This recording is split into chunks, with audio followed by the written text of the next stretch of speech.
The Board of Peace, Conseil de la paix, est une organisation créée en janvier 2026 par le président américain Donald Trump pour superviser la reconstruction de la bande de Gaza et gérer la résolution des conflits internationaux.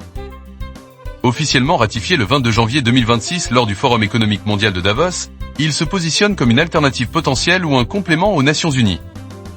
La charte du Conseil définit un rôle permanent plus large, visant à promouvoir la stabilité, restaurer une gouvernance fiable et légitime et garantir une paix durable dans toute région du monde menacée par un conflit. Le Conseil est autorisé à déployer une force de maintien de la paix pour sécuriser Gaza et faciliter l'acheminement de l'aide humanitaire. Donald Trump en est le premier président, sans limitation de mandat et doté de pouvoirs étendus, notamment le droit de veto et la nomination de son propre successeur. Fin janvier 2026, plus de 20 pays avaient signé la charte, parmi lesquels l'Arabie Saoudite, la Turquie, l'Égypte, la Jordanie, le Qatar, les Émirats Arabes Unis, l'Argentine et la Hongrie. La plupart des pays d'Europe occidentale et le Canada ont refusé d'y adhérer.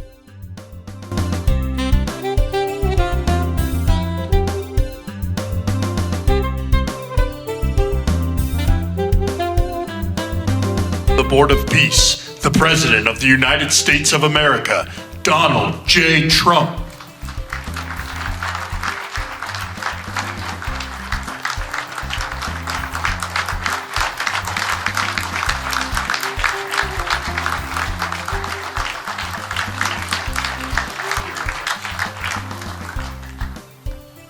Well, this is a very exciting day. Long in the making, and many countries have just received their notice, and everybody wants to be a part of it. And we'll work with many others, including the United Nations. But I want to thank you all for being here. Yesterday we had an incredibly successful visit with many of the world's top business leaders, the best, the biggest, most successful, and foreign heads of state. And now we have one of the most important meetings of all, the official formation of what is known as the Board of Peace. I want to thank the Secretary of State, Marco Rubio, Special Envoy Steve Witkoff, and Jared Kushner, and their extraordinary work. I mean, they have done an amazing job. We have peace in the Middle East. Nobody thought that was possible. We've settled 8 wars, and I believe another one's coming pretty soon. You know what that is? The one that I thought was going to be an easy one has turned out to be probably the most difficult. Last month, 29,000 people died, mostly soldiers, in Ukraine, Russia. Think of that, 29,000, 27,000 in the month before, 26,000 in the month before that. It's terrible. But we have meetings and we think we're making a lot of progress. Dan said President Trump saved 10 and maybe 20 million lives by getting that stopped just before bad things were going to happen. As president, I ended those 8 wars in 9 months, including Cambodia and Thailand. And by the way, many of the leaders are here. Kosovo and Serbia, the Democratic Republic of the Congo and Rwanda, Pakistan and India, Israel and Iran, Egypt and Ethiopia. We're working on that right now.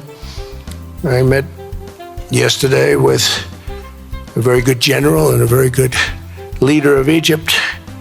We're working on a dam that was built which precludes the Nile River from getting water. It's a little tough situation, but we'll get that settled. I really had it just about settled in my first term, and then we had a rigged election. Took me out of commission for a little while, but here I am back. We'll get it settled. But it's a pretty tough situation. A dam was built and the water doesn't come down to the Nile. When I think of Egypt, I think of the Nile, but I think of the Nile with water in it.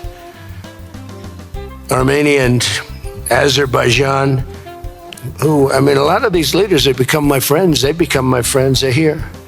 And of course, the war in Gaza, which is really coming to an end. We have little fires that we'll put out, but they're little. They were giant, massive fires, and now they're down to little fires, so we can put them out very easily. We have 59 countries that are involved in peace in the Middle East. Many of them not in the Middle East. They're near the Middle East, but they're not in the Middle East. And many have said that if Hamas doesn't do what they promised they would do, and I think they probably will, but they were born with rifles in their hands, literally born. The first day they had a rifle put into their hands, but they have to give up their weapons. And if they don't do that, it's going to be the end of them. But many countries have told me we want to go in and do it, and they really aren't countries that you traditionally think of as being involved in that. But that's the fire. Hezbollah in Lebanon, we have to do something about that. But these are, I call them remnants. They're small remnants compared to what it was. And next year we're going to 1.5 trillion.